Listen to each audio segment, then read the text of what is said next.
welcome to MuggleCast, your weekly ride into the Wizarding World. This is episode 447. It is also our final ride into the Wizarding World for the decade. And this episode will feature our Decade in Review. We have been around for 15 years, and we're going to go through all of the big events that have occurred in the Harry Potter fandom over the past decade. It began with the final two Harry Potter movies, and it ended with the first two Fantastic Beasts movies. So we're going to talk about those things and everything in between. Before we get to that, because it is the holidays, we just wanted to briefly mention our holiday giveaway. Everybody's been getting their prizes after we hosted that giveaway on Twitter, right, Micah? Everybody has been receiving their gifts, and we encourage those who won to post to social media. One of our listeners who won the Cards Against Muggles posted a photo saying it was the best gift she ever received. And speaking of gifts, over in our patron Facebook group, they hosted their own Secret Santa, right, Eric? That's right. Yeah, over 100 people participated this year worldwide in our MuggleCast Patrons Secret Santa. I want to thank, as always, Brittany for putting it together, kind of seeing over things over on Elfster, and of course everybody who participated. I got paired up. Who else is participating? Micah, you're participating this year? I am participating. I didn't. I'm a Scrooge. I'm sorry. But you did it last year, right, Andrew? I don't think so. No, I'm bad. Oh, sorry. I was going to say I took your place, but never mind. But yeah, so it's a great opportunity, and happy holidays to everyone. Really, really happy to have participated in just a fun little thing among some of our patrons. So let's dive into our Decade in Review, and we're going to kick things off by going all the way back in time to June 18th, 2010. The Wizarding World of Harry Potter opened in Orlando. It had actually been announced back in 2007, I believe, and it was a big deal. They had this midnight reveal from Leavesden Studios, and it really changed the game in terms of theme park competition. Because following the Wizarding World of Harry Potter, following this immersive, incredibly detailed experience for diehard Harry Potter fans, theme parks, namely Disney and Universal, realized that they really need to give people a very authentic experience. And then Disney followed up with things like New Fantasyland, and they built Belle's Castle and the dining hall, and they built Avatar Land, and just very recently Star Wars Galaxy's Edge. It really changed the game. Yeah, and I think a lot of this, with this particular news story, we owe the credit to J.K. Rowling. Like, she was very involved at the beginning of this decade in the launching of the theme park initially. I just remember going to, I think it was a theme park preview in March of that year. We all wore hard hats and did a food tasting. And basically what they said was, like, J.K. Rowling was adamant that there not be soda, like unhealthy soda, and basically this what was then the standard theme park fare of food in the Harry Potter theme park. She wanted not just authentic British cuisine, but like good healthy stuff for you, healthy, hearty food. And she really upped the food game in the theme parks. Now, if you go to Avatar Land, you can get stir fry. And it wasn't just about health, though. She just didn't want Pepsi labels in the Wizarding World of Harry Potter. Yeah. It just didn't jive well. I don't blame her. Yeah, but I mean, I was just at Universal when we were in Orlando, and the Jurassic Park right next to Hogwarts still has like $8 slices of pizza, and the pizza's like small. And I'm just it's like tacky stuff. It's insane. And I like Hogwarts. No wonder there's still a wait for 3 broomsticks. Well, that's authentic to Jurassic Park, though. If you go to the real Jurassic Park, you will find slices of pizza available, and you can feed them to the dinosaurs. I see. Yeah, and speaking of health, I mean, the fact that you're able to get a Hogshead Brew or Dragon Scale Ale, that just fits right in with the whole fitness. Well, it's definitely evolved over the last decade. And that butterbeer loaded with sugar. It's evolved, you guys. But yeah, it raised the bar. Okay. Do you guys remember when we went to, well, we were all there for like Infinitus? Yeah, Infinitus, that's right. And they did like a special night visit in the park for everybody who was attending the convention. Yeah. And we had a live panel and we all tried butterbeer together. Yeah, that was sweet. Yeah, I think it's important to note that we've all been very fortunate to go down there a number of times. Mhm. The other thing I would just add to this conversation is Potter really saved Universal. I think it's important to note from a business standpoint that those parks were not doing well at all. And Harry Potter coming to both Universal Studios, and we'll talk. Well, it was in Islands of Adventure first, right? So coming to Islands of Adventure and then them adding Diagon Alley to the original park really saved their business, and has allowed them to continue to expand and to give us more as fans. So this was a big boost down there for a set of parks that just I don't know that they would be around today, quite honestly, if it wasn't for the Wizarding World of Harry Potter. Though I agree. I never went to Universal prior to Harry Potter being there. And if Harry Potter was never built there, I would have continued to never visit Universal. It's not really an interesting park to me outside of Wizarding World of Harry Potter. Really? So, I used to go every year. But you're closer though. So maybe that's true. And I was also born in Orlando, so. Yeah. And the final point I'll make on it is over the past decade, there have definitely been some missteps, but in the franchise, there have been some missteps, but the theme parks, no question, have been as good as it can get. Yeah. Like, they're just fantastic, and I don't think we have any complaints about them. No. To transition into our next part of our decade in review, I want to listen to a clip from episode 172. This was from back in 2009, and we had just learned the release date for Deathly Hallows Part 2. And here's how we took the news. Side to this is that we finally, in a way, have a end date for for the fandom, because for the first time after July 15, 2011, there will be no new books and no new movies. Oh man! Based on the original 7 books. Yeah, thanks for making that a reality, Drew. That was really nice. It's kind of sad. It is kind of sad. There's that final date now. And it seems so far off, but, it'll be here. 2 It years. does seem really weird, yeah. What do you guys think about 2 this? years. I mean, is it kind of weird? It's weird that I'm going to be 22 when the last movie comes out. I've been reading these books since I was 11 years old. Yeah.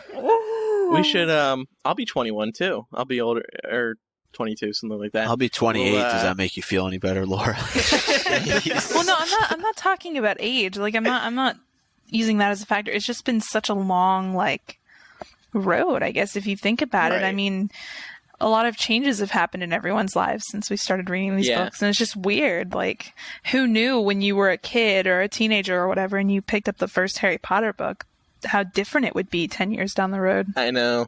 And now here we are another 10 years later. Oh, God. That, my face has been in my hands listening to that entire thing. Also, why? Because I'm like, oh my God, I can't believe I'm going to be 22. Here I am getting ready to turn 31.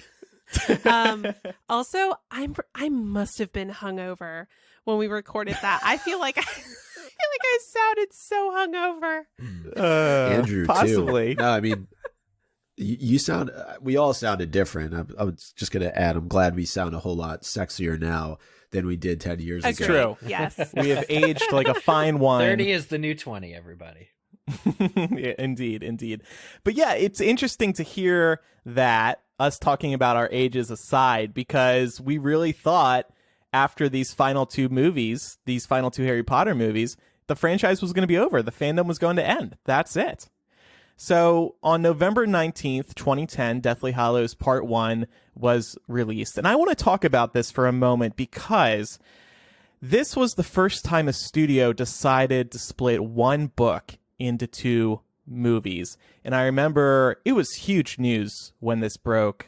When the story came out, I still remember being at college and I was in the library and I saw this news and I was like, oh my God, I ran back to my dorm and I grabbed my laptop and I wrote it up for MuggleNet. But then there were all these theories about where they would split the 2 movies. That was a big deal. And What was also significant about this is that it started this trend in Hollywood of splitting a single book into multiple movies. Twilight did it very successfully. The Hunger Games did it, but part 2 of Mockingjay didn't do as well box office wise as part 1 did. Everybody was just kind of tired of the Hunger Games. And Divergent tried to do it, but they never released part 2. Part 1 did so bad that they were like, you know what? It doesn't make sense for us to do part 2. So that story is still incomplete. Read the book. Just crazy. There you go. Wow. If you want to know how exactly. it ends, read the book. But also The Hobbit, let's not forget about that. That was split into 3 movies. Yes, it was. Yeah. But now you don't see people doing it anymore, in part because there isn't really a hot book series right now to adapt. But I think that this trend of splitting a book into multiple movies has risen and fallen in the past decade. I don't think we're going to see that anymore. I love that perspective. I think it's accurate. I think also we probably transitioned into serialized television, like with both feet. Yeah. So you're going to have like the Mortal Instruments, or you have, what was I going to say? The Academy. His Dark Materials. His Dark Materials, yeah, are all becoming TV shows now on prominent networks. Like the fact that they ever had enough content that they was more than one movie, but fewer than 2 movies, that they had to do a split. That era is ending because now they're just being adapted into like 13-part miniseries and on TV. And let's not forget Game of Thrones. Yeah. Game of Thrones. Yeah. John Green's Looking for Alaska. They were trying to make that a movie forever, and then Hulu got the rights and turned that into a 8-episode limited series. Yeah, it's just it's a good kind point. of nuts how that's turning around. But we saw, as you said, the rise and fall of that era. I will say for Deathly Hallows Part 1, I think it's the best decision they made. Yeah. I love Part 1, but it would not be the same movie if they also had to do the Battle of Hogwarts, and same with Part 2. Of course, to Warner Brothers, it was just a move to make more money, but it also meant a lot to us. So it was a win-win. Then on July 15th, 2011, Deathly Hallows Part 2 was released. And this was a really emotional time for the fandom because we really thought that was the end. The final book had been released 5 years earlier, and they finally got around to adapting the final book for the screen, and it really seemed like nothing else was going to happen after that. I guess we had the theme park, but, that was it. It's time for all of us to move on. And there was a really huge premiere in London for Deathly Hallows Part 2. The trio were there. They all got to speak for a few minutes in front of this enormous crowd of people, and J.K. Rowling had a speech as well. And I just want to play a clip from the end because this moment became a very memorable quote from J.K. Rowling. And you know what? Oh, no, I'm already crying. Don't.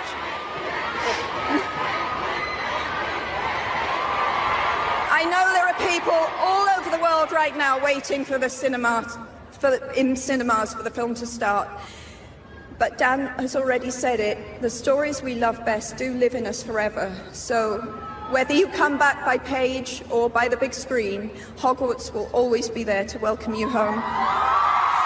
So we're going to roll the film now. Thank you so much. People were really moved by that because we all thought we had to leave Hogwarts. That was kind of like the end of Hogwarts. And then J.K. Rowling, Mom, telling us Hogwarts will always be there to welcome us home. Tears. It was so moving. Tears. Yeah, I just had a memory, and this isn't within the last decade, but it does relate to Deathly Hallows. When we were, some of us together in London for the Deathly Hallows book release, me and Jamie were just crying.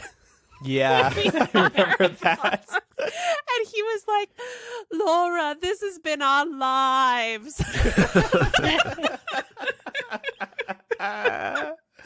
It's all over. He maybe had a little too much to drink that He night. That may did. have been part of it. I was just emotional. So that was it. The final movie came out. And, we were still doing MuggleCast for a time because there was still plenty to talk about. And less than a year later, on April 12th, 2012, J.K. Rowling announced her first post-Potter novel, The Casual Vacancy. And this was a big deal because until that time, she had only published Harry Potter books. And I think we all tried to give it a read. I think all Harry Potter fans were interested because, well, crap, I miss J.K. Rowling. Let's see what else she can give us. I personally never finished this book because it just wasn't for me. Yeah. Honestly, I feel embarrassed. Same. I have not finished this book. I actually do a Casual Vacancy podcast. I don't know if you guys were aware. It is a very hard read. I did finish it, but it was not anything that I would really recommend to other people. It's different. Like, and if it wasn't J.K. Rowling, I don't think I ever would have read it. Well, it's like bleak, right? Yeah. I mean, it's very much, like I said, it's just different. I don't know the best way to really describe it, because it's almost like when you would be in school and you were forced to read a book that it was challenging to get through. That's what I felt about Casual Vacancy. And I know a lot of people enjoyed it. There are some people who enjoyed it. And I know it was important for J.K. Rowling to write it. She's said that several times. Eric, it did benefit you in one way, right? Yeah, this book is the reason that I met or have ever been face to face with J.K. Rowling to get it signed, because she did that release at I think was it Lincoln Center, Micah? Yeah, it was at Lincoln Center. Okay. Lincoln Center, it was a I think a reading and a book signing, and everyone who attended who had tickets was given a book, and then you got to have it signed there. And so I saw it this morning actually, the signed Casual Vacancy from J.K. Rowling, and I got to walk up to her very briefly and just gush at her. I think I scared her a little bit. I was like, I had a speech, because you're gonna get 5 seconds. It was a thing. It was gonna be, thank you for continuing to put pen to paper. I still remember it. I was like, I need to not screw this up. And Harry Potter means so much. And I said it all way too fast. And she just nodded and smiled and said, you're welcome or something. But then moved on. But yeah, so I have to thank Casual Vacancy, because I had missed the earlier opportunities. I think she'd been to Carnegie Hall once or twice, but yeah, I missed the earlier opportunities to meet her. I didn't have any other opportunities to meet her, on set visits or anything like that. So I feel a lot of gratitude towards her for doing this event, because I think a lot of people were in the same situation where this was the one time they got to meet her. Yeah. And don't feel bad, Eric. I also got tongue-tied when I got to be face-to-face with her for 30 seconds, getting my book signed once. And I was just, I gave her a MuggleNet shirt. Right. I wonder what she did with it. Probably, I don't know. I'm not going to go there. But I put it down on the table and I was like, I love you and thank you so much for everything. And she was just like, oh, okay. And I'm 22 years old. Yep. Right. I've been reading your work since I was 11. Listen to my podcast, please. And Micah, you were like, hey, check out my new Casual Vacancy podcast, right? Again, this goes to the point of when we were talking about the theme park, but I think just very fortunate that we've been able to go to these types of events, both the one in Lincoln Center and then Eric, you mentioned Carnegie Hall. That was a big one for her, a big one for the fandom. But she did sign books after that as well, and I was fortunate to get a copy of Deathly Hallows signed by her. That is the event that I swear I went to, but for the life of me, I have no clue where my signed copy is, and that bothers me. Well, every day. I was there with you. You definitely went. Wasn't that where is my book then, Laura? I don't know. Yeah, it was when she announced that Dumbledore's gay. Yeah. Oh, Andrew, God. you were definitely there. You were there. Did I throw my book up in the air out of excitement and then somebody grabbed it? No, because they were okay. So they had a couple of options. You could either bring a book that you wanted her to sign, or they would give you a U.S. edition that she would then sign. I brought my UK edition of Deathly Hallows that I read with y'all in London because it meant so much to me. Jamie's tears on it. Obviously. Can you sign here right next to Jamie's tears? Laura, why is this wet? But I don't know. I don't know what happened to your book, man, but you were definitely there. It's mind-blowing that I don't know where that is. When she announced that Dumbledore was gay, I have a distinct memory of you. You were like a couple seats down from me, but the row in front of me.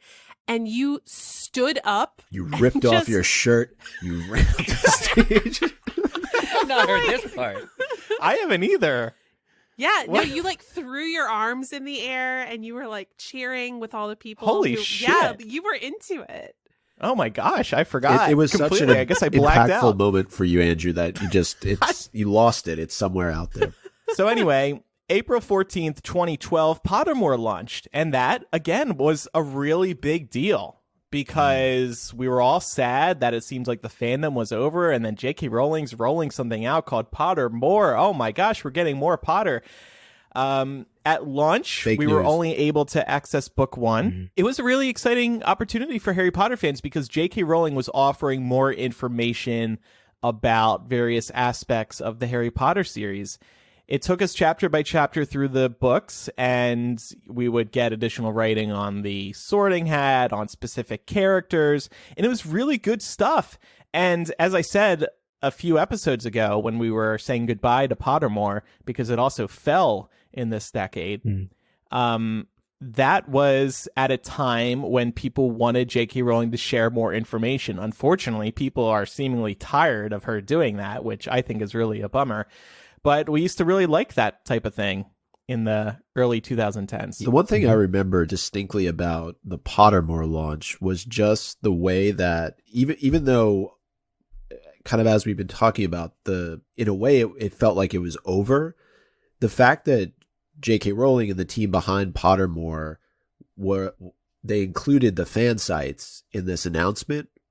You remember, like, they were releasing all the different letters Oh yeah. on the different fan sites, and you had to use coordinates. I don't remember exactly how they did it, but each fan site had a specific letter that was dedicated to them, and I think maybe a couple of other media sites had letters as well. So you had to be able to kind of piece it all together to figure out what it spelled. And I just think the fact that they were inclusive of the fan sites speaks to how important MuggleNet, Leaky, HP Fan Zone, since Andy got Quidditch on the last episode, how all those sites have been so integral and meaningful to fans over the years. And probably worth saying too, Melissa from Leaky actually worked for Pottermore for a period of time, so I wonder if that had something to do with it as well.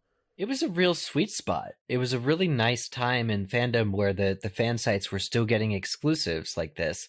And Harry Potter fans, having mourned the loss of Harry Potter and J.K. Rowling's moving on the year prior with Casual Vacancy, we're now getting, oh my God, J.K. Rowling is like, she just took a break. She's going to be back. This is going to be amazing. I think we were talking about that too, that J.K. Rowling just needed a break for a few years before she dived back into Harry Potter. And really the same thing with Fantastic Beasts. Yeah. Oh yeah, very much so. And like somebody who's that creative, somebody who can come up with the entire wizarding world and lives in that world over a decade while writing those books, the ideas don't just stop flowing. Like, you get worn out, and she had a family to raise and a personal life to live as well. But the ideas just don't stop coming. Like, the creative people, that's always going to be something in the back of her mind going, I wonder if I shouldn't do this. Longer than a decade, I would argue. I mean, we tend to associate with like a decade, but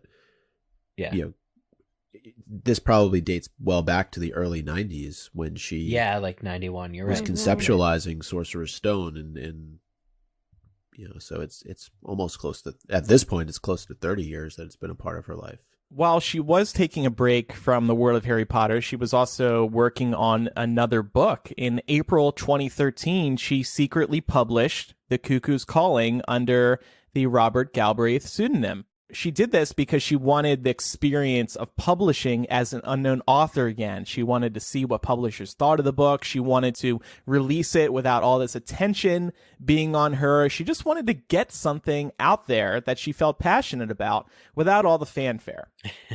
And so it hit bookstore shelves, and actually a lot of critics really liked it. Yeah. And I believe one said that we're going to find out one day that this was written by a very well-known author, because this is really good.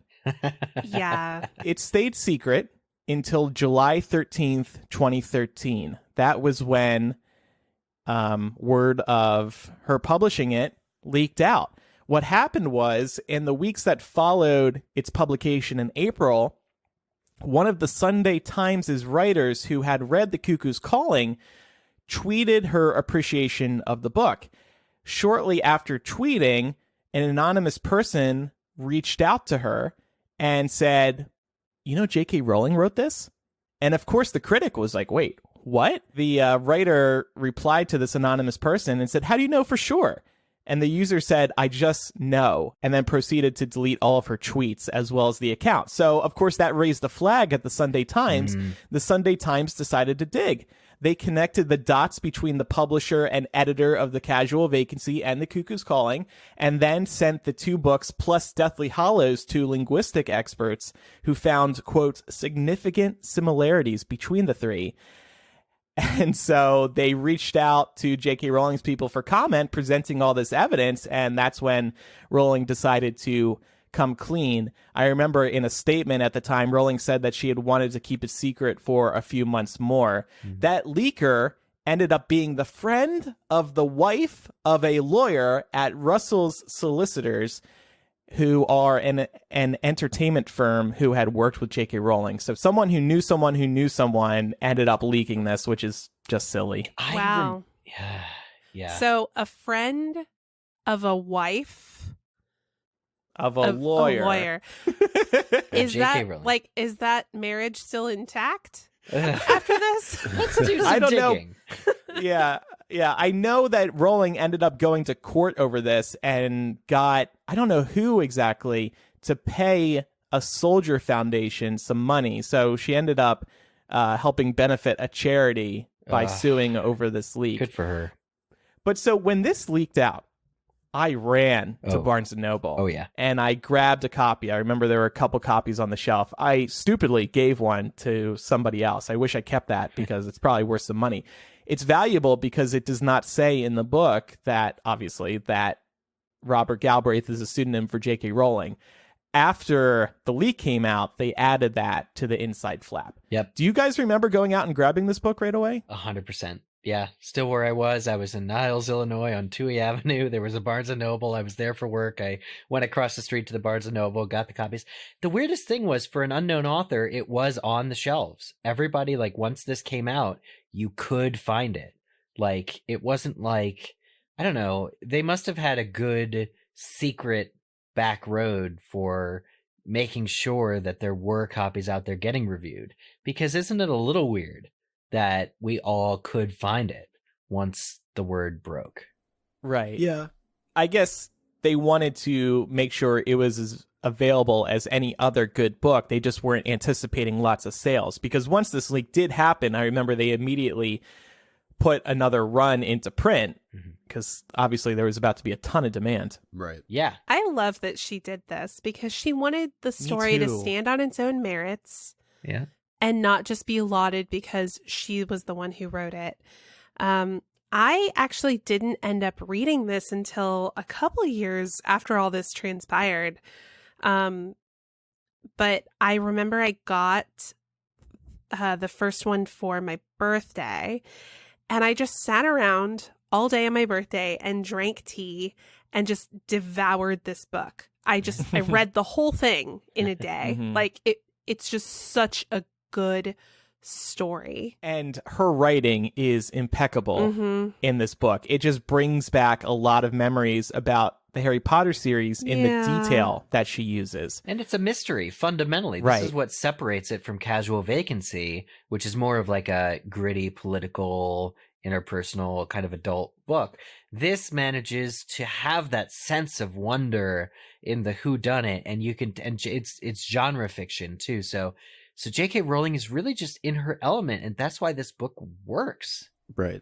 Yeah, because we often talk about, at its core, how the Harry Potter series is just one big mystery, or it could be portrayed that way, and these Corbin Strike novels are just great reads because there's so much that you have to try and figure out. And I think one of the great things about J.K. Rowling's writing is that she drops those clues early on.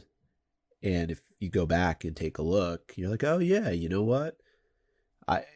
And she does it through Corman, right? Where like what frustrates the hell out of me is that like he never tells Robin, like he's figuring things out as they go along, but like he'll never give her the like what she needs to know to figure out who's responsible for it. And I feel like it's the same thing between J.K. Rowling and the reader, where it's like, you know what I mean? Like, but yeah, these are great. They're great novels, and I highly recommend them. I may have just done the Amazon order. I have to go check my book, but I think it says it says that blurb that you had mentioned, Andrew, that's a pseudonym for J.K. Rowling.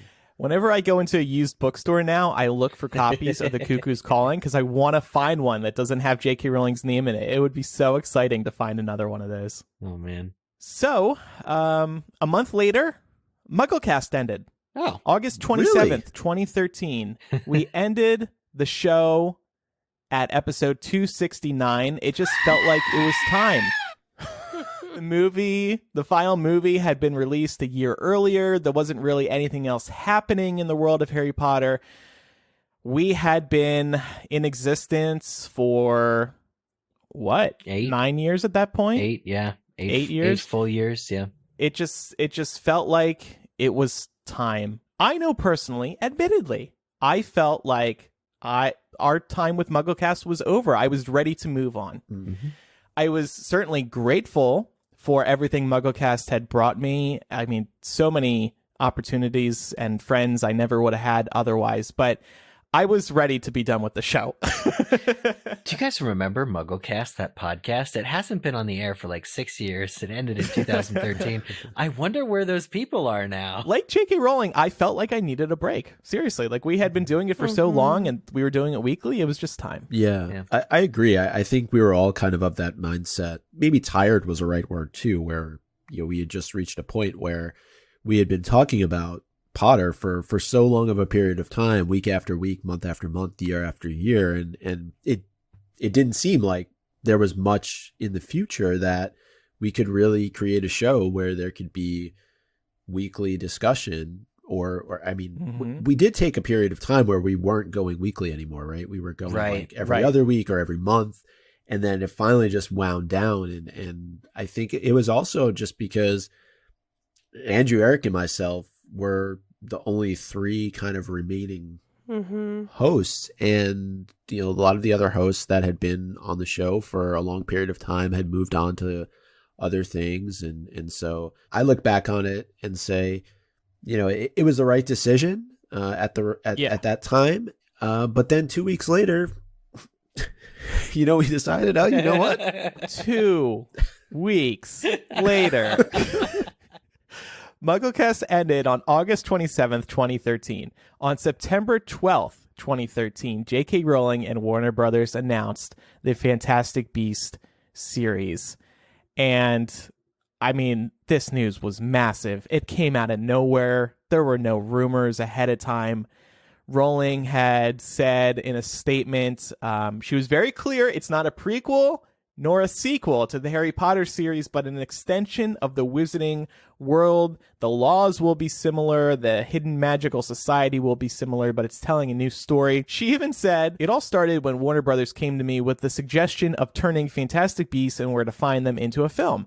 I thought it was a fun idea, but the idea of seeing Newt Scamander, the supposed author of Fantastic Beasts, realized by another writer was difficult. Having lived for so long in my fictional universe, I feel very protective of it, and I already knew a lot about Newt. As hardcore Harry Potter fans will know, I liked him so much that I even married his grandson, Rolf, to one of my favorite characters from the Harry Potter series, Luna Lovegood. As I considered Warner's proposal, an idea took shape that I couldn't dislodge. This is how I ended up pitching my own idea for a film to Warner Brothers. Wasn't it that Warner Brothers wanted to do like a documentary style film for Fantastic Beasts, like Newt capturing the beasts or talking about the beasts, something like that? I don't recall specifically. Maybe I made that up. But then Rowling didn't want to give this to another writer, which is interesting because I feel like inevitably in the decade ahead, we're going to see other official Wizarding World creations not written by J.K. Rowling. But we'll talk about that later. Yeah, I think so. I think the big thing here is Warner Brothers is trying to just extend the IP and be like, you know, we kind of own the rights to this. Can we do something? And J.K. Rowling's like, how about if I write it? They're like, yes, yes, please, thank you.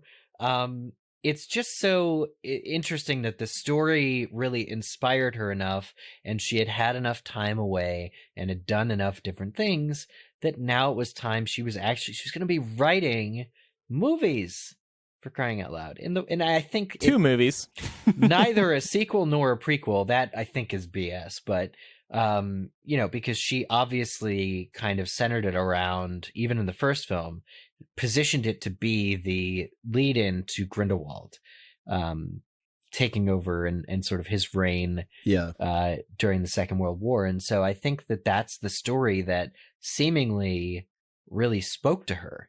Yeah, and I think we're seeing that now in these films where we started out with Newt, but really the subplot will rise to being the main plot, and that's this dynamic between Dumbledore and Grindelwald.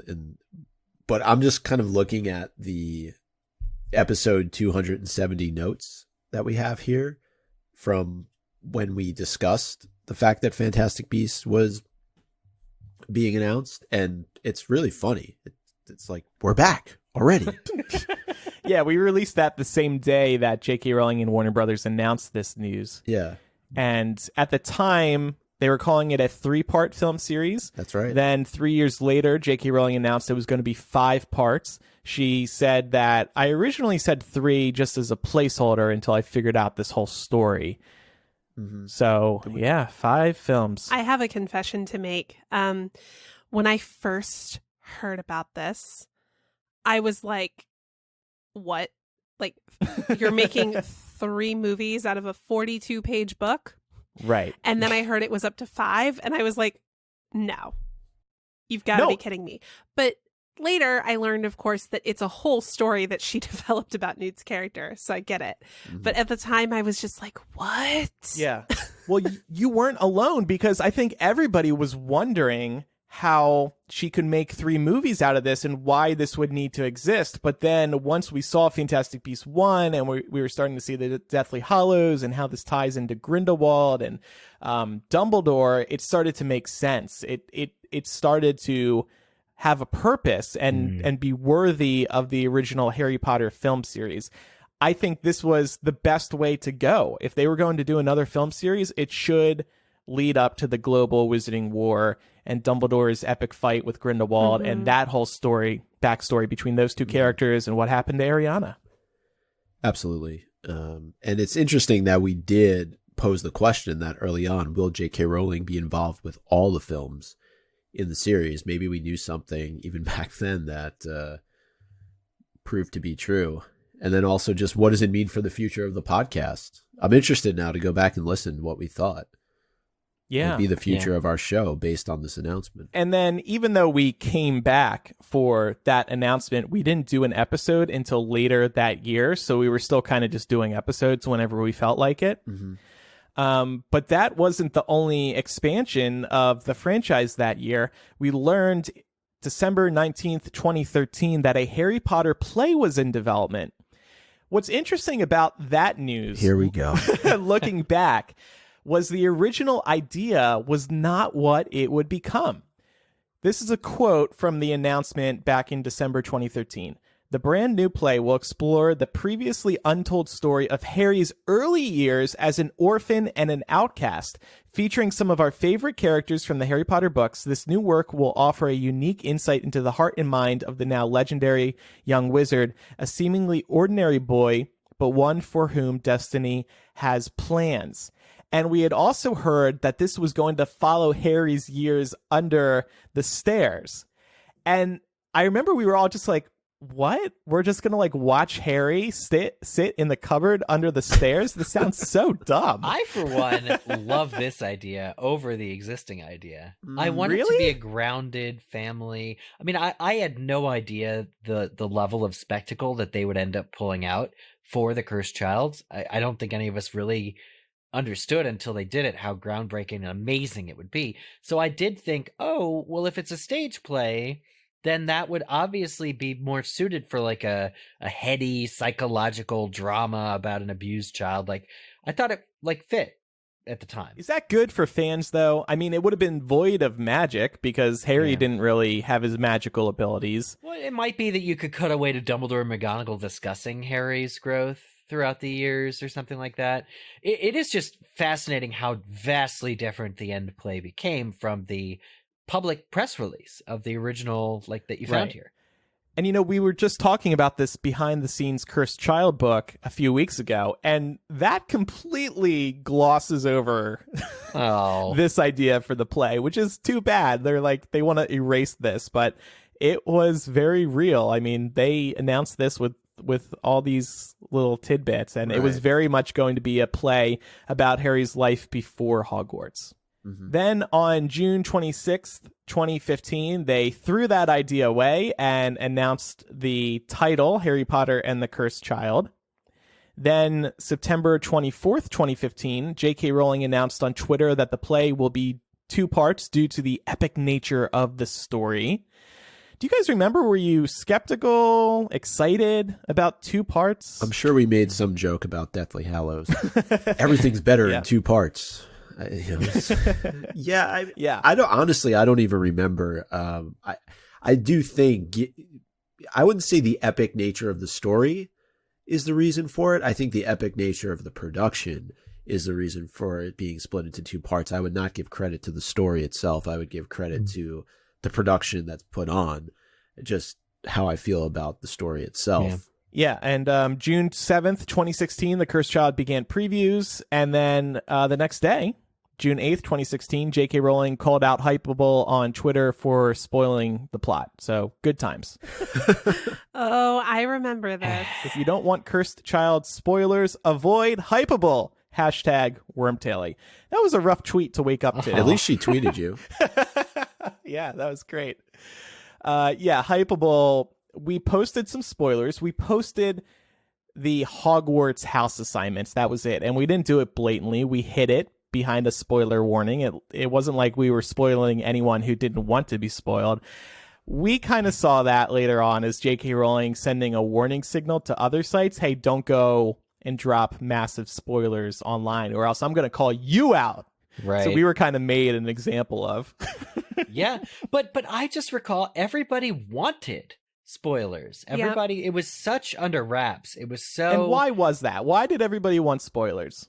Were we hesitant even then? Did we know that it was... It was because everybody couldn't fly across the ocean to go see this play. Yeah. And the book wasn't going to be released for a month and a half later, so people wanted to know what was going to happen in the 8th story, written in part by J.K. Rowling. Yeah, the marketing was kind of cruel there. I think we all kind of needed to know. Good on you, Andrew. I do have a question. If you ever have a chance to speak to her, will you ever bring this up? Like, will you introduce yourself as Andrew from Hypable? I'm Mr. Wormtaily. Yeah, you got to wear a shirt that says Wormtaily. I would sing Justin Bieber's "Sorry" to her. I'm sorry, so sorry, or however that song goes. I would just identify myself as being on MuggleCast. I wouldn't mention Hypable. And then she's like, "Oh, so you're that Andrew?"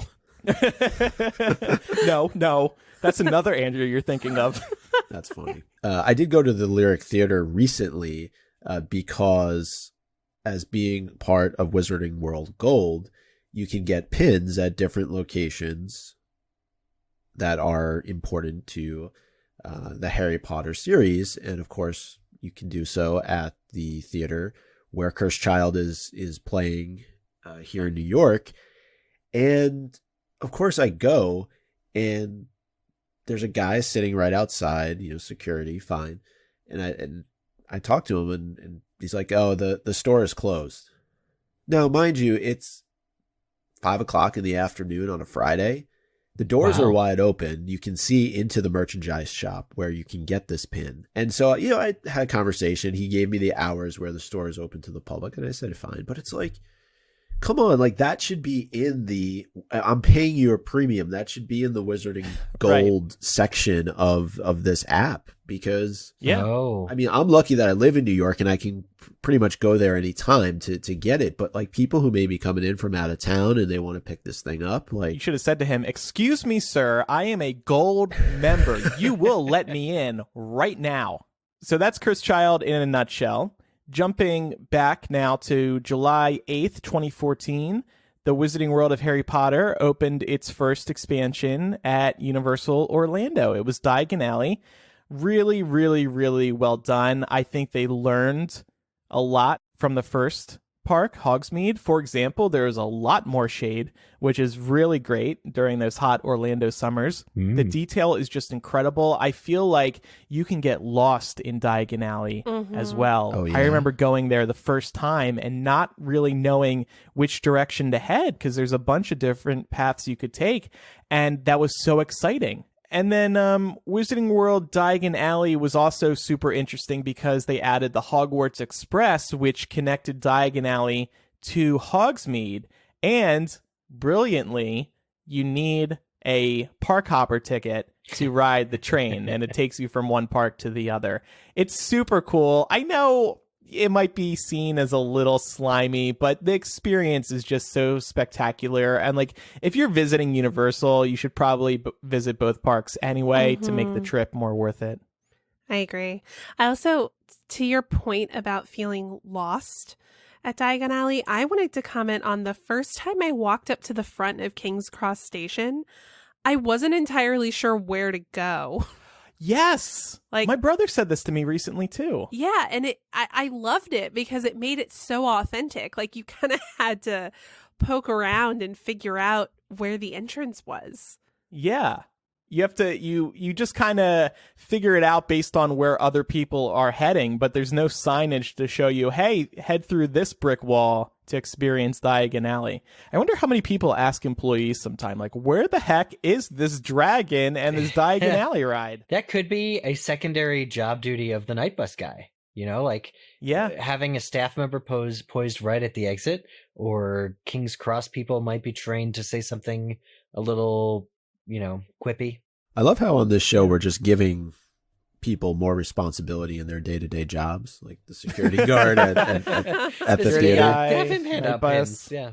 Well, I also love how they have employees just kind of in plain clothes around King's Cross Station, like doing the typical kinds of things you see people doing in these environments, like maybe playing an instrument. Yes. Or there was a girl playing violin when I went one time, and I was like, that's strange.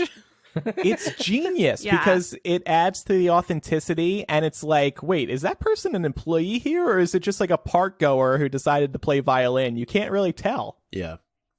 I would say, like, the really cool thing about this park opening is that, sure, there's nostalgia in going into Islands of Adventure and you get to see Hogwarts for the first time, but this is how Harry is introduced really to the Wizarding World in Sorcerer's Stone. And the fact, like, when you come around that corner entering Diagon Alley and like you just see everything in front of you, if you kind of like remove all the hundreds of people from your mind that are standing in front of you. But yeah, just that experience of turning that corner and being immersed in that world, and the level of detail is just unbelievable in Diagon Alley. And I agree with you, Andrew. You can get lost. The fact that they have Nocturne Alley is amazing. Definitely go there if you're a little bit overheated. It's nice and air conditioned.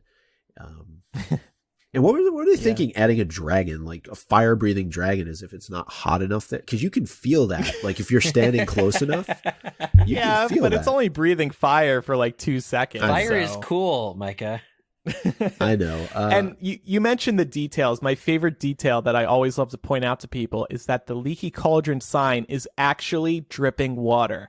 And my greatest fear is that one day that's going to break and they're not going to bother to fix it because it's such a small detail. But it's still working 5 years later, and I absolutely love it.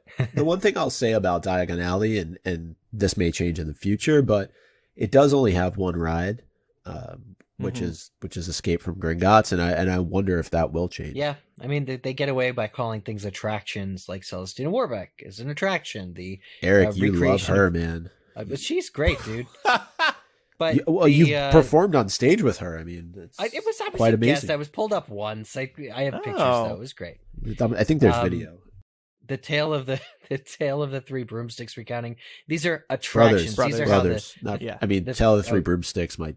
I mean, Oh wow. that might Yeah. be. There's another job for everybody. On an Can you adult create site a somewhere. Tale of the Three Broomsticks. Tale of please? the Three Brothers. These are attractions. This is how they get away with only having one concrete ride. Yeah, it does kind of stink that Diagon Alley only has one proper ride. I guess you can count the train as one of them as well. Yeah. But Yeah. yeah, maybe they will expand one But then day. you could count the train on the other side, too. Right. Yeah, well, it's on both sides because it's a slightly different experience both ways. Yep. It is. I just think the level of immersion is unsurpassed, right? The only way you do something better is if you get a Hogwarts hotel. Yeah, and that could potentially come with that next theme park that they're building. Oh. Moving on, October 6th, 2015, the first illustrated edition was released. These are done by Jim Kay. There are 4 out now. It looks like at this point there's going to be one coming out every other year. And, well, they only have 3 to go.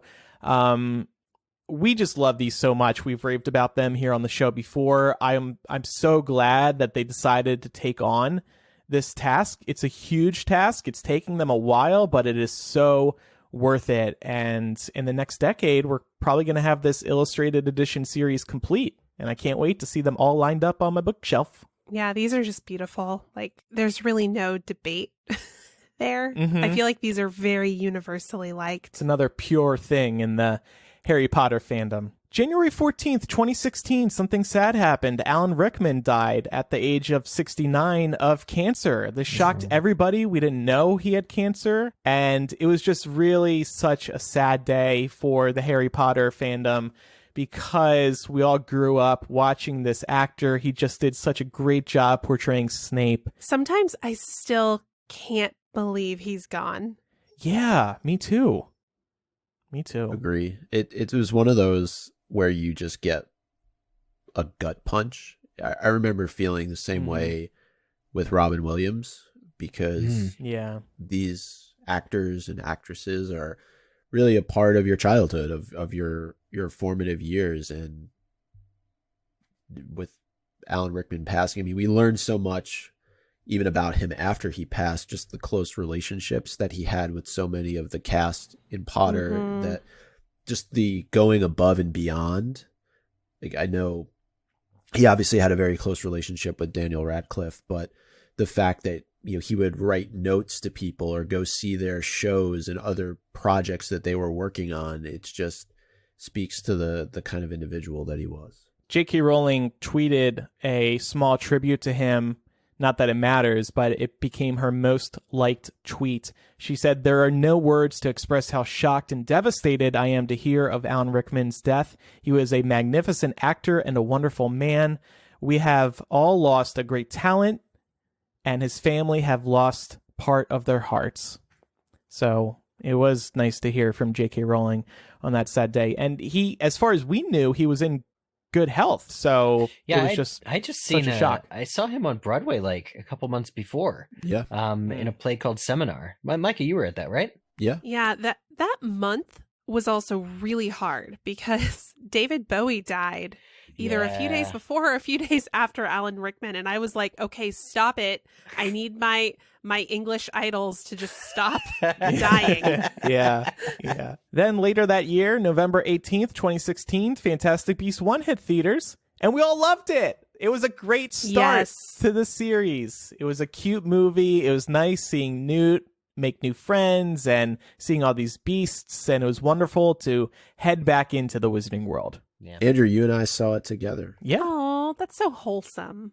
in New York. We were, Eric, were you there? Yeah, I was I there. don't know why I just remember Andrew. Sorry. There was a big wire. There was a giant wire. That place was not designed to be a movie. Did you theater, sit really. with us, though, or you sat with other people? I thought I sat with you guys. We were on I the don't balcony. think There you was did. like a huge. Okay. Micah just chooses to not remember Eric being cool. there. It's cool. Yeah. Happy holidays, But it Eric. was great because they brought out the cast then at the end, and none of us knew who they were. Like, even after having just seen the film, we were like, "Oh, okay, these are the people. That's kind of neat." But nowadays, if that I would be sure to cheer 3 times as loud if the same thing were to happen now. It was a charity event benefiting Lumos, right? It Yes. wasn't J.K. Rowling there too? Yeah, absolutely. And I think J.K. Rowling and Eddie Redmayne had a little sit down about the Lumos Foundation prior to the movie starting. That's right. That is right. Yep. We were like, how can we see this movie early? Oh, we'll go to this charity event to watch it. I remember after I saw this movie, I was like, holy cow. If they had let J.K. Rowling write the screenplays for the Potter films, they would have been perfect. Oh, you think so? Yes. Well, I thought so after I saw this movie. Yeah. Your opinion may have changed after the second one. Is that what you're saying? Well, I don't know, because the thing is, the stories they were already there as books, right? So I think that having her be part of the screenwriting process might have improved the adaptations. After seeing the second one, I have some feelings about like going straight from the idea to the screen. November 8th, 2017, Portkey Games and Harry Potter Wizards Unite were announced. So Portkey Games is this group at Warner Brothers that is developing Harry Potter games, and we've only seen a couple at this point. Presumably many more are to come, and hopefully some really good games for consoles. But this was also a big day because Wizards Unite was announced, and we learned that it was being created by the same people who made Pokemon Go. And back then, Pokemon Go was still a really big deal. Of course, Wizards Unite came out earlier this year, and we all enjoyed it, at least for a few weeks. So hopefully in the decade ahead, we will get some other great Harry Potter games. I still play it from time to time. Do you not? What level are you? I have not loaded it up in like 2 months. I need to go to my first broom lesson. Are you thinking Hogwarts Mystery? Oh, Yeah, I'm sorry. Yeah. Which Pat still plays. Oh. What is he like? Level 1,000 at this point, Yeah. I think. He plays both. I gave up on Hogwarts Mystery at the point that I got to the Devil's Snare, and you couldn't actually fight the thing off in one sitting. You were like caught up in the Devil's Snare, and it was like, well, you have to wait for your energy to build back up. And I was like, okay, I'm not doing this. I just loaded up Wizards Unite for the first time in like 2 months. I see you sent me a gift, Master Lupin. Mm-hmm. I expect a gift in return. Sure, especially because it's the holidays. March 12th, 2018, the franchise got a new name and logo. They decided to just call the franchise the Wizarding World. And we did, I think, like almost a whole episode on this because, to me, this is signaling that J.K. Rowling is opening up the Wizarding World to new creators. It's not J.K. Rowling's Pottermore. It's not J.K. Rowling's Wizarding World. It is just Wizarding World. This is what the Star Wars logo is to that whole franchise. This is what we're going to see everywhere for the rest of the time. It's reflective of The Cursed Child having been developed by multiple creators. It's reflective of these Harry Potter games, the theme park. I do think it's important, though, that J.K. Rowling continue to be involved. Number one, because she's still around. And because so many times we see other franchises get poached and really taken advantage of, and things get created that don't make sense or fans don't enjoy, and they just do it because they can. And in many of those cases, there's no input from the original creator or the author. And I think having J.K. Rowling is very, very valuable. And it's something that, we would all benefit from if she continues to be involved in these projects. If some of them are going to be great successes, some of them are going to really just not do well. I think that's just the nature of things, right? If we look back over this decade, we probably can point to things that were great and some that were not so great. And I think that's just what we can expect now, that the Potter series as we know it has kind of come to an end and we're moving into this new era. But I really would be hesitant to buy something or go see something that she is not directly involved in. Same. So I'm sure she will still sign off on everything, and or her team will. I think at this point, and maybe this exists, there needs to be a creative group closely tied to J.K. Rowling that's signing off on everything, that making sure everything is making sure everything is canon and won't annoy fans. There needs to be this team, a brain trust, who J.K. Rowling can trust, can carry this franchise into the decades ahead. Well, that's the global franchise development team that was put together a couple years ago, I think, before the first, like, those people. And, like, maybe J.K. Rowling maintains veto power, but I really think at this point, it might be beyond her.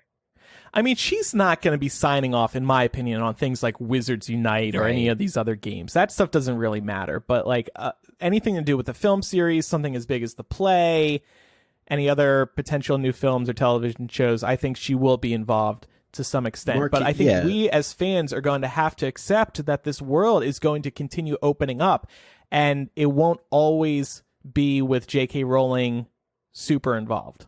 Yeah, the marquee level things, I think she has to have direct input on. The things you mentioned, I don't think as much. November 19th, 2018, Fantastic Beasts: The Crimes of Grindelwald hit theaters. We were all excited. This panel wasn't super blown away by the film. In fairness, a lot of fans did really like Crimes of Grindelwald. However, due to the criticism surrounding the film, Warner Brothers ultimately decided to delay the third movie to work on the screenplay more. And of course, as we spoke about a couple months ago, Steve Kloves, who wrote 7 of the 8 Harry Potter movies, is now writing Fantastic Beasts 3 with J.K. Rowling. Or I should say wrote. Hopefully it is finished now because they are going to start filming in the spring. The movie also just didn't do as well box office-wise as the first one did. And I think that scared Warner Brothers as well because they still have 3 movies to go. And they don't want this to turn into a Hunger Games or Divergent situation where the later films flop and it hurts the brand. I really felt for J.K. Rowling during this because we've been pretty straightforward. I did not think that Crimes of Grindelwald was a great movie, but I also don't think that as an artist, J.K. Rowling has to always be on point. Like, she's a human being, just like the rest of us. But I think as a fandom, like, we kind of hold her up on this pedestal. And so when she stumbles, people were really hard on her about it. And with this recent trend in the fandom towards it being popular to hate on Jo, I think there was a segment of people who took great delight in the fact that this wasn't a great movie. And to me, that was more of a reflection of like how toxic some of the overly critical fans can be and less of an indictment of J.K. Rowling herself.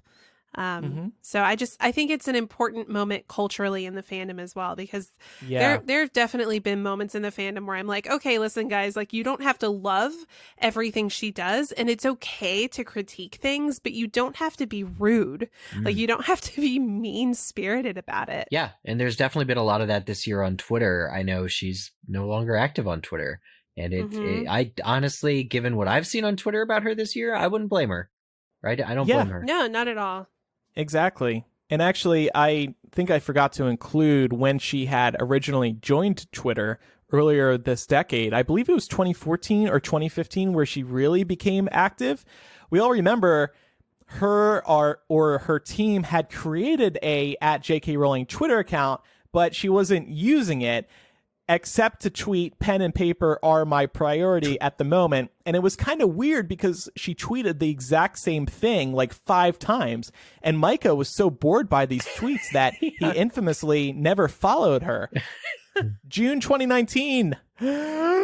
Hagrid's Magical Creatures Motorbike Adventure opened at the Wizarding World of Harry Potter, Orlando, at Universal, Hogsmeade, the Islands of Adventure. Phenomenal ride. Honestly, one of the best things I've ever ridden in my life. I'm obsessed with this ride. Everybody needs to ride this. I don't care how long the wait is. Do it. Yeah, And closing out the decade, Universal continues to push the bar of what you can do with a theme park, what you can do with a ride, what you can do with attractions, what you can do in general. Yep. I'm not a roller coaster person, but I would definitely ride that again. It's not super intense, I don't think. Some people have said I'm downplaying it, but to me, it's not bad. And I'm not a roller coaster person either. So. Me neither. Oh, I love roller coasters. Like the more extreme, the better. Mm-hmm. I haven't gotten a chance to ride this yet. Do you think that I'm going to be disappointed? No, Okay. you're going to love it. No, Okay. but ride the motorbike because you'll get slightly more G-force, and you'll have to hold the handlebars to be able to stay on straight. And then finally, October 2nd, 2019, Pottermore shut down. And we spoke about this a couple months ago, so we won't get into it much again. But that is the last significant event of the decade. Sorry, that's a little bit of a bummer to end it on, but Pottermore has transitioned to wizardingworld.com, and there's no more chapter-by-chapter reread, but there are all of J.K. Rowling's old writings on the Harry Potter series, so that's cool. And I think, too, just kind of in that vein, Wizarding World Gold, it's interesting to see the Potter franchise kind of branch out into that type of adventure, sort of the elite. Maybe elite is not the right word, but just putting things behind a paywall. Yeah. It feels a little weird. It doesn't feel right. It doesn't feel like something J.K. Rowling would do. It's very much a business move.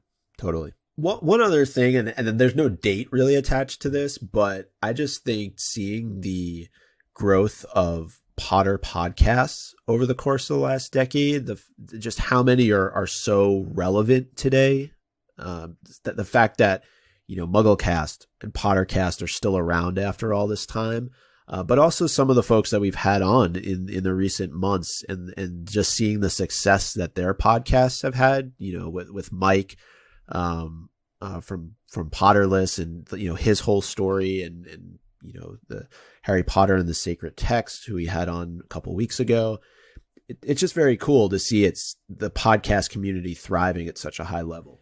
Yeah, and it's reflective of the popularity of podcasts on a whole. They really blew up in 2014, 2015 with the success of Serial, and now podcasts are incredibly mainstream.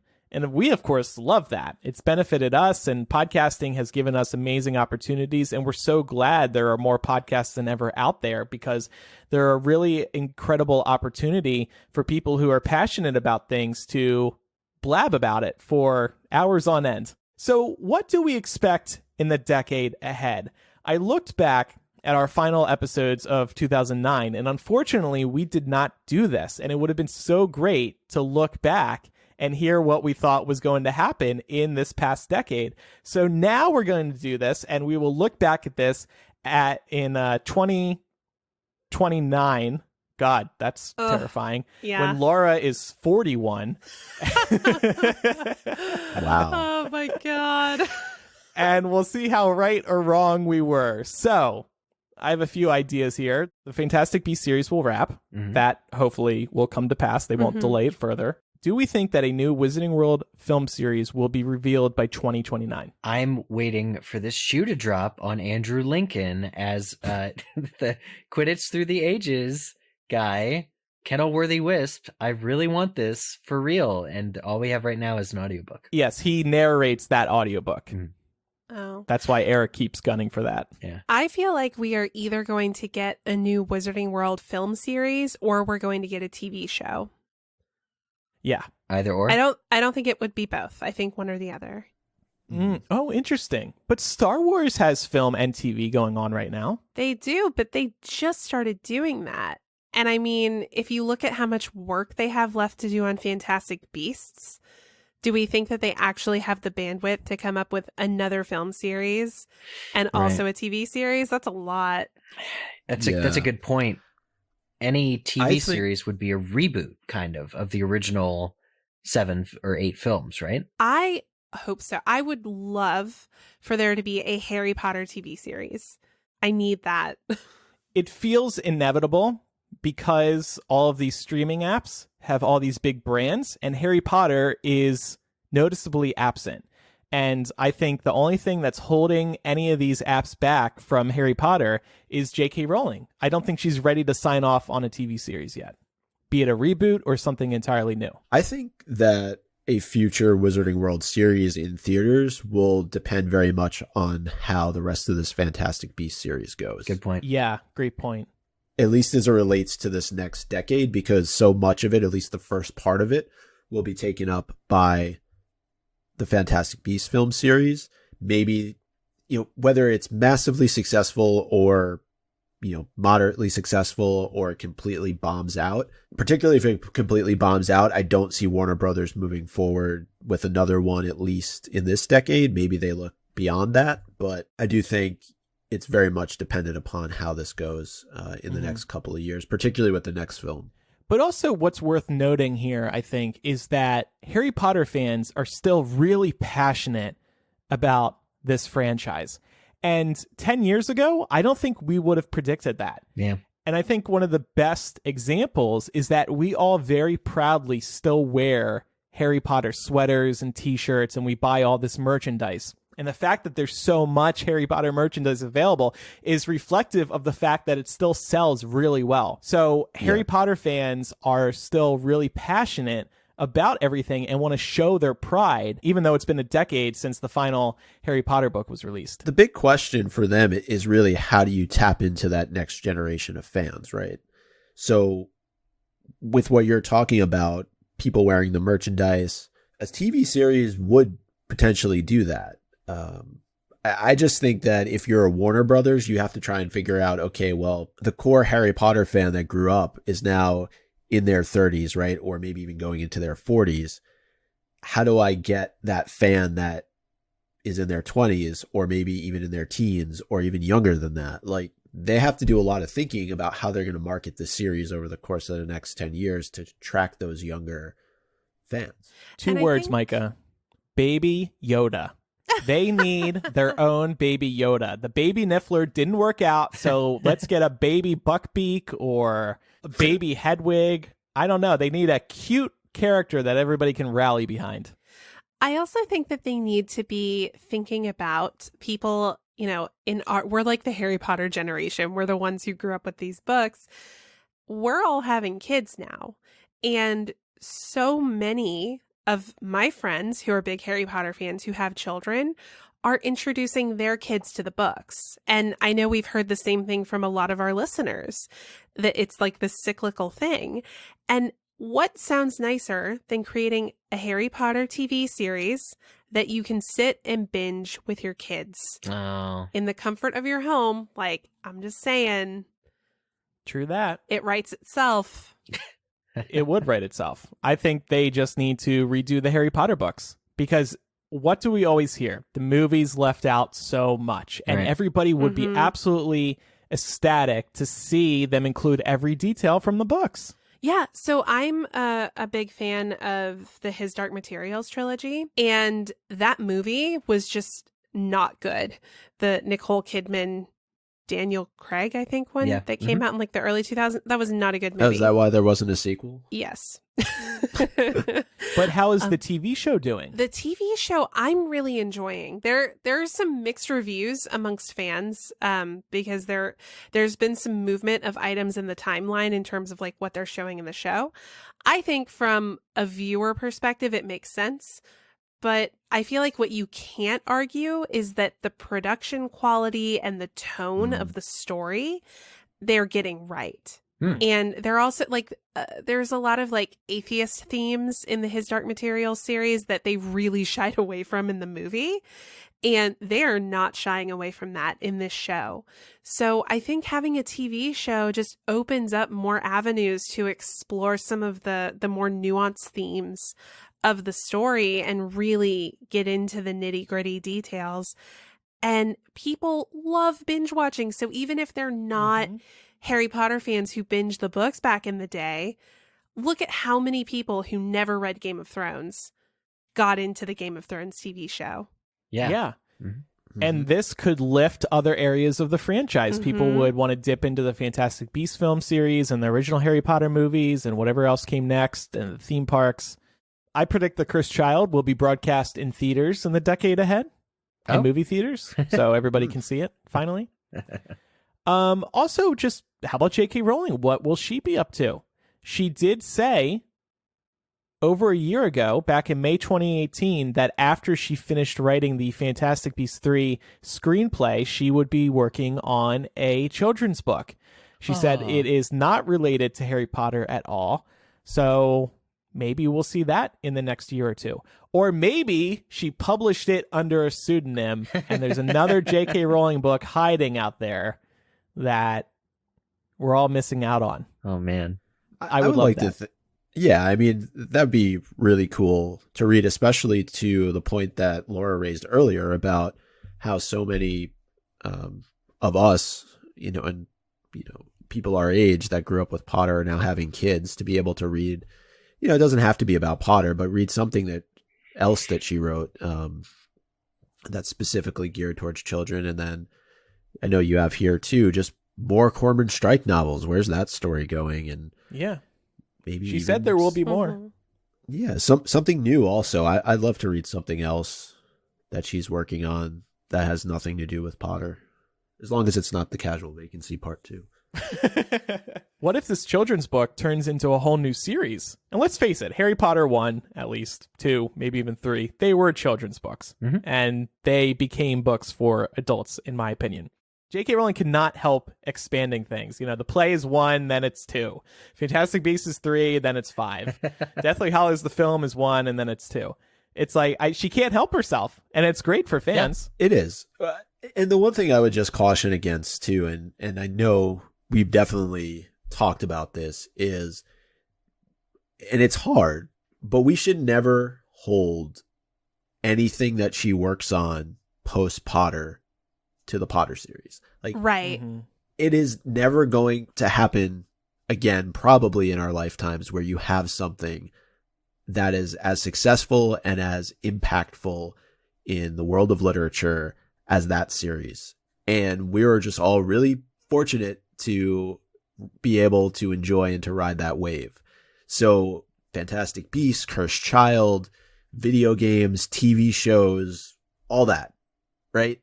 Let's just realize that it is not going to live up to our expectations, probably, because our expectations have been set so high, and we should just be comfortable with it being, let's say, great, as opposed to it being exceptional. And I really feel strongly about that. Yeah, and I think that we need to be thankful for getting to live through a cultural phenomenon, and accept that, like Micah said, that is a once in a lifetime opportunity. And, we can't put that kind of burden on J.K. Rowling to be like, you must create the next Harry Potter. Like, it's too much. Definitely. That said, I think she could do something that's pretty close to it. Oh, I agree. In terms of detail and how it captivates us. I totally agree. What I'm nervous about, just seeing sort of like where the fandom has gone, especially online in the last couple of years, I don't want us to go like the toxic fandom Star Wars route. Yeah. That really kind of frightens me, to be honest with you, because it's not reflective of the foundation of this fandom. We may already be there, though.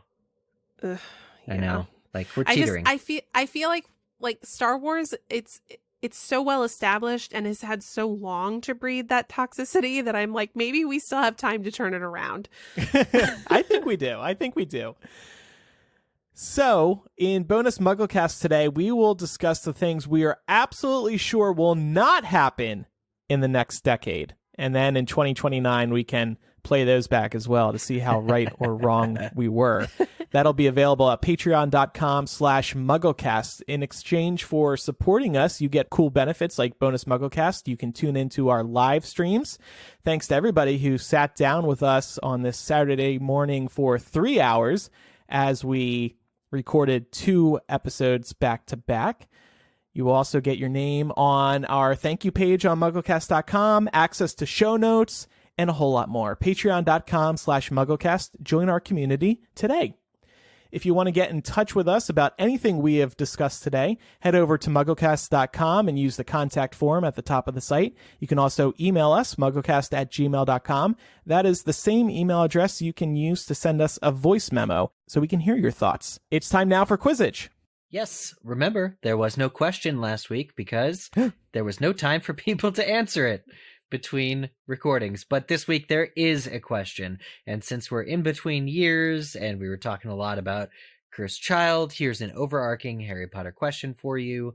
What characters from the original Harry Potter series have also appeared in both Cursed Child and the Fantastic Beasts series? There's more than one, characters, plural. Okay. Submit your answer to us over on Twitter at ReplyMuggleCast and use hashtag Quizzitch. Speaking of social media, don't forget to follow us also on Facebook and Instagram. Username MuggleCast. Thank you, everybody, for listening. Another year gone. To my fellow MuggleCasters, congrats on another successful year of Harry Potter podcasting. Yeah. And to listeners, thank you so much for sticking with us for another year. Like we said last week, 2020 will be our 15th anniversary. We're really excited about that. So thank you for sticking with us after all this time. Yeah. And thanks to you guys for re-welcoming me to the show. Yeah, Laura joined us exactly a year ago, actually. So happy 1 year revival? Re-anniversary. Happy 1 year of being a weekly Harry Potter podcaster again. Thank you. Thank you. Great. Yeah, it's been a lot of fun this past year. And really, it is all thanks to our listeners who support us via Patreon, by listening and acting on the advertising, by following us, by downloading these episodes. So thank you, thank you, thank you. We truly could not do this without you. And it's one of the great joys of our lives to do this podcast, especially for so long. So on that note, thanks everybody again for listening. I'm Andrew. I'm Eric. Micah. And I'm Laura. Goodbye. Happy Bye. New Year. Happy New Year.